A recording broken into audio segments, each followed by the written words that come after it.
You, John Fitzgerald Kennedy, do solemnly swear I, John Fitzgerald Kennedy, do solemnly swear that you will faithfully execute the office of President of the United States that I will faithfully execute the office of President of the United States and will, to the best of your ability, and will, to the best of my ability, preserve, protect, and defend the Constitution of the United States. preserve, protect, and defend the Constitution of the United States. So help you God. So help me God.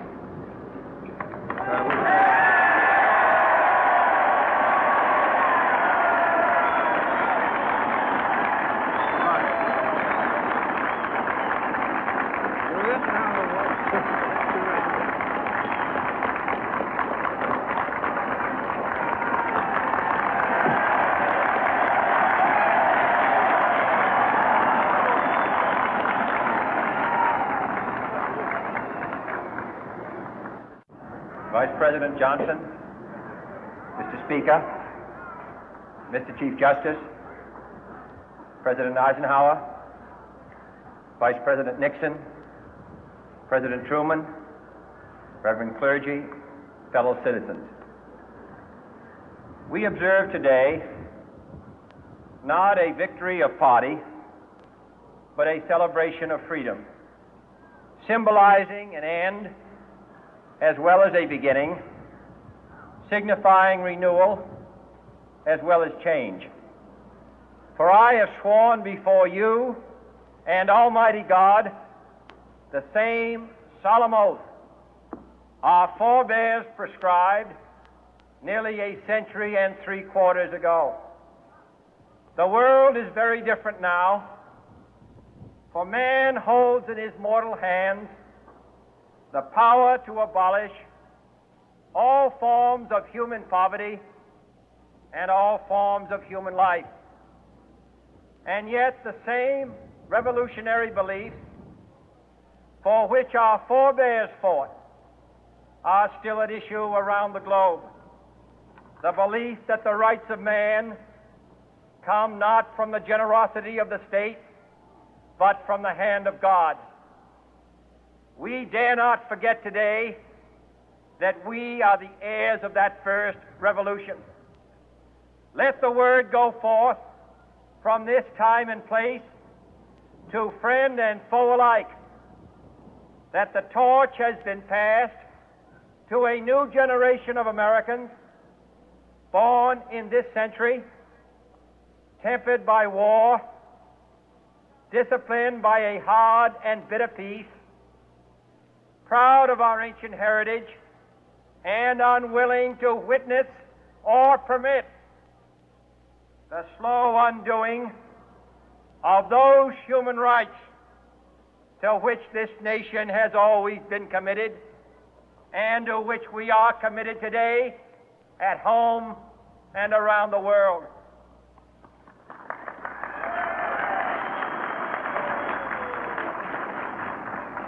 Let every nation know, whether it wishes us well or ill, that we shall pay any price, bear any burden, meet any hardship, support any friend, oppose any foe to assure the survival and the success of liberty.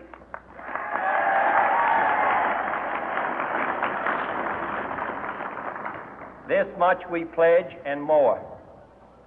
To those old allies whose cultural and spiritual origins we share, we pledge the loyalty of faithful friends. United, there is little we cannot do in a host of cooperative ventures. Divided, there is little we can do, for we dare not meet a powerful challenge at odds and split asunder. To those new states whom we welcome to the ranks of the free, we pledge our word that one form of colonial control shall not have passed away, merely to be replaced by a far more iron tyranny.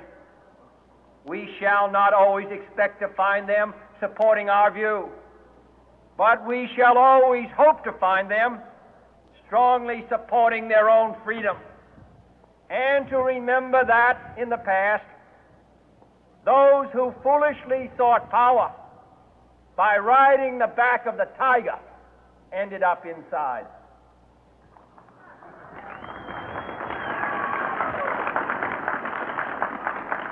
To those people in the huts and villages of half the globe struggling to break the bonds of mass misery, we pledge our best efforts to help them help themselves for whatever period is required, not because the communists may be doing it, not because we seek their votes, but because it is right. If a free society cannot help the many who are poor, it cannot save the few who are rich.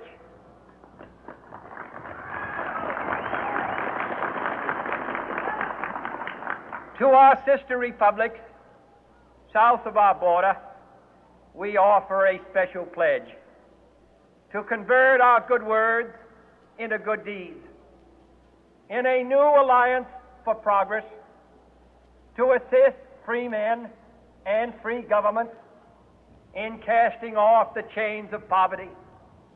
But this peaceful revolution of hope cannot become the prey of hostile powers.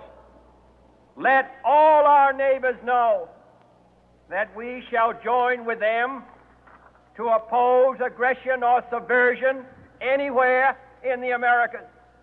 And let every other power know that this hemisphere intends to remain the master of its own house.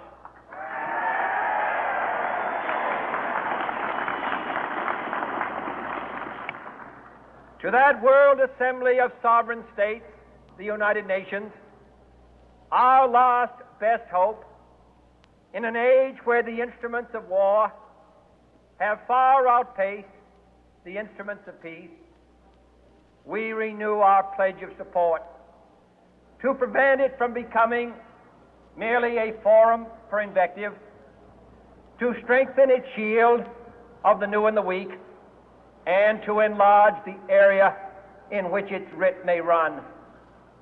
Finally, to those nations who would make themselves our adversary, we offer not a pledge, but a request that both sides begin anew the quest for peace. Before the dark powers of destruction, unleashed by science, engulf all humanity in planned or accidental self-destruction, we dare not tempt them with weakness, for only when our arms are sufficient beyond doubt can we be certain beyond doubt that they will never be employed. But neither can two great and powerful groups of nations take comfort from our present course, both sides overburdened by the cost of modern weapons, both rightly alarmed by the steady spread of the deadly atom, yet both racing to alter that uncertain balance of terror that stays the hand of mankind's final war. So let us begin anew, remembering on both sides that civility is not a sign of weakness, and sincerity is always subject to proof. Let us never negotiate out of fear, but let us never fear to negotiate.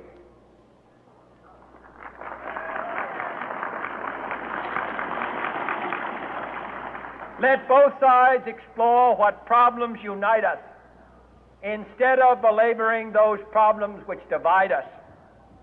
Let both sides, for the first time, formulate serious and precise proposals for the inspection and control of arms, and bring the absolute power to destroy other nations under the absolute control of all nations.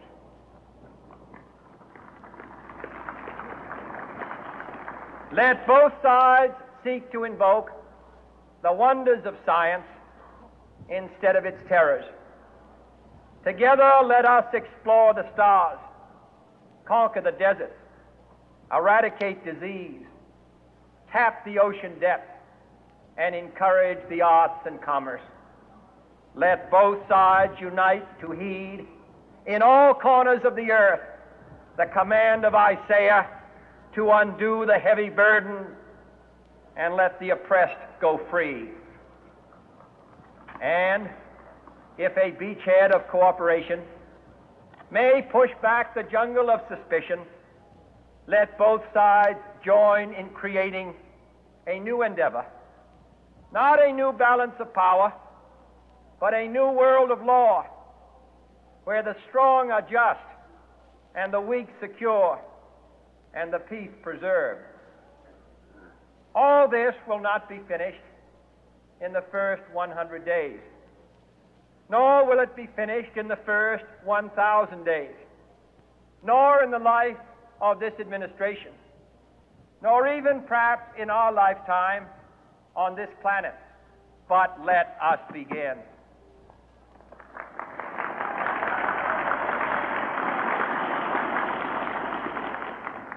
In your hands, my fellow citizens, more than mine, will rest the final success or failure of our course. Since this country was founded, each generation of Americans has been summoned to give testimony to its national loyalty. The graves of young Americans who answered the call to service surround the globe. Now the trumpet summons us again, not as a call to bear arms, though arms we need, not as a call to battle, though in battle we are, but a call to bear the burden of a long twilight struggle, year in and year out, rejoicing in hope, patient in tribulation, a struggle against the common enemies of man, tyranny, poverty, disease, and war itself. Can we forge against these enemies a grand and global alliance